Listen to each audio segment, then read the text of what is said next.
안녕하세요. 가천대학교 소프트웨어학과 졸업작품일 발표자 이연희입니다. 발표 시작하겠습니다. 저희 학교에는 무당이라는 이름의 작은 교내 셔틀버스가 있습니다. 언덕이 많은 학교 구조상 기존에도 이용이 많던 무당인 탑승객이 최근 AI공학관이 신설되면서 학생들의 이용이 급격하게 많아졌습니다. 그에 따라 추가 버스를 배차하기도 하지만 불편의 목소리는 줄어들고 있지 않습니다. 저희는 그 불편함을 직접 찾아가 들어가 보았습니다. 먼저 운행하는 기사님께 여쭤보았습니다. 버스는 우리 선생님들이 이제 내려가셨다가 사람이 많으면 전화를 해요. 네. 학생들이 이용자가 많으니 출발해 주세요. 그럼 그때 한 번씩. 선생님께서 나가서 확인을 네. 하시는 거죠? 버스다 보니까 안전을 위해서 계속 돌 수는 없고 그럴 때만 돌아주는 거예요. 이처럼 기사님들께서는 사용자가 많아지면서 정류장의 혼잡도를 계속해서 직접 확인해야 하는 상황이 불편하다고 얘기하셨습니다. 실제로 무당이를 이용하는 학생들에게도 물어보았습니다. 막 10분 전에 이렇게 갔으면은 빨리 무당이를 타거나 아니면 빨리 뛰어가거나 해야 되는데 그게 약간 판단이 안 돼가지고 불편하고 우리 사람이 엄청 많이 줄 서 있잖아. 근데 무당이가 금방 오면은 기다려만 그냥 기다려야겠다 하는데 그걸 또 모르니까 그리고 맨날 시간표대로 오지도 않고 그게 더 불편하다. 이처럼 학생들도 불규칙한 무당의 도착 시간과 위치, 짧은 시간 사이에 변화하는 혼잡도로 인해 탑승 파악이 어려운 상황에 대해 불만을 가지고 있었습니다. 이 학생들 이외에도 많은 학생들이 이러한 불편함을 느끼고 있다는 것을 조사를 통해 쉽게 알 수 있었습니다. 이런 불편함을 조사하고 고민을 하다 보니 지금 저희가 배운 내용을 통하여 문제를 해결할 수 있을 것이라고 판단하였습니다. 따라서 저희는 오직 카메라만을 사용을 하여 무당이의 위치 파악과 혼잡도를 파악하는 서비스를 구현하려고 합니다. 졸업 연구에 앞서 저희는 무당이의 루트에 대해 사전 조사를 진행하였습니다.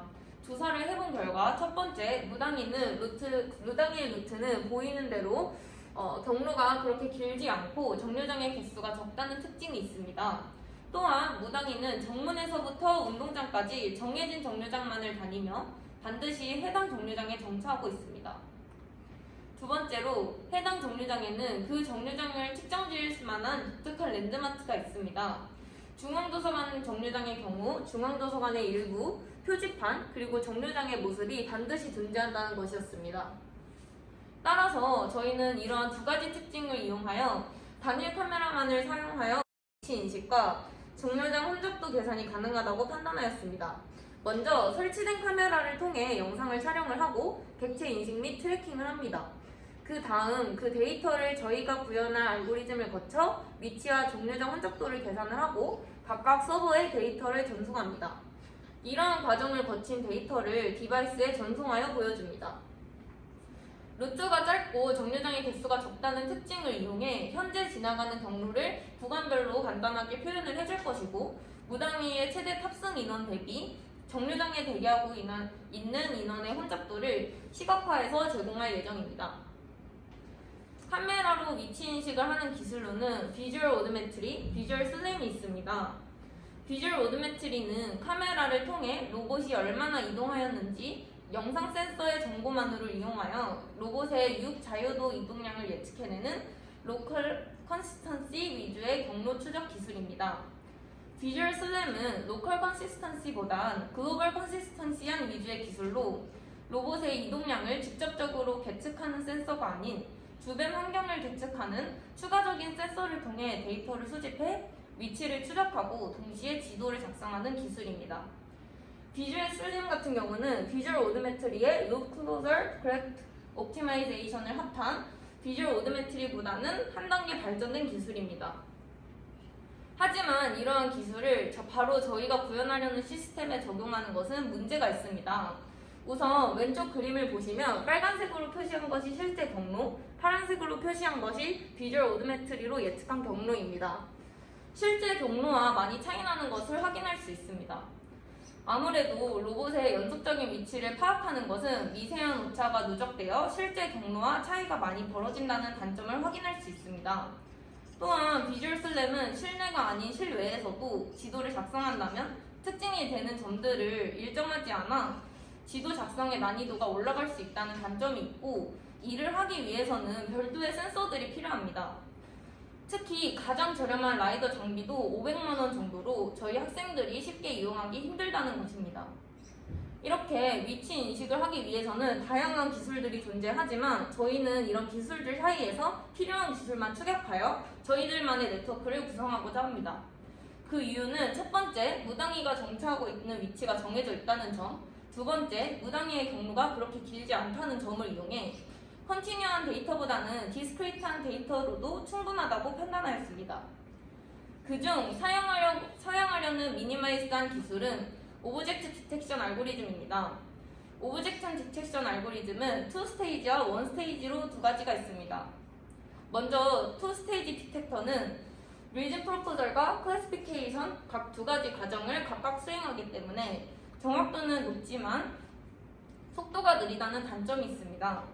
그에 반해 원스테이지 디텍터는 리즌 프로포절과 클래시피케이션을 나눠서 수행하지 않고 한 번에 수행을 하기 때문에 정확도는 낮지만 속도가 빠릅니다.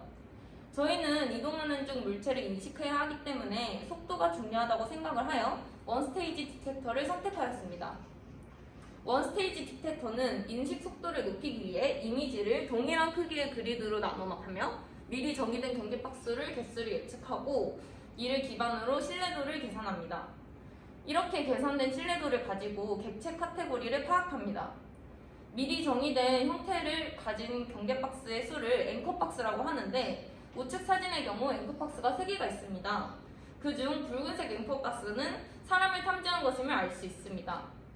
이를 이용하여 위치 인식을 위한 특정 물체들과 혼잡도 예측을 위한 사람 검출을 수행하려 합니다. 이렇게 탐지한 객체들은 트래킹 기술을 이용을 하여 위치 파악에 정확성을 더하고자 합니다. 트래킹 기술은 IOU 결과를 이용합니다.